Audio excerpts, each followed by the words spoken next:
ଆଜିର ଅନୁଚିନ୍ତା। ଜୀବନରେ ଚାଲୁଥିବା ଖରାପ ସମୟର ଗୋଟିଏ ଭଲ ଗୁଣ ହେଉଛି ଏହା ଦୁଃଖ ସିନା ଦିଏ, କିନ୍ତୁ ଏହାଦ୍ୱାରା କିଛି ଲୋକଙ୍କର ପ୍ରକୃତ ଚେହେରା ଜଣାପଡ଼ିଯାଏ।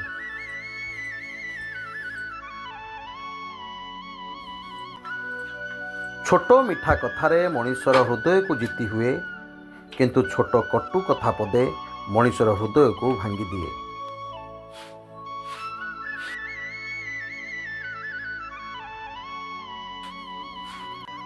ପଥର ଗୋଟେ ଥର ମନ୍ଦିର ଗଲା ଆଉ ସେ ଭଗବାନ ହୋଇଗଲା, ଆଉ ମଣିଷ ପ୍ରତିଦିନ ମନ୍ଦିର ଯାଏ କିନ୍ତୁ ମଣିଷ ହୋଇପାରିଲା ନାହିଁ।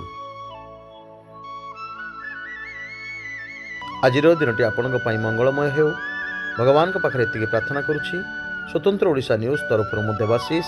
ଜୟ ଜଗନ୍ନାଥ।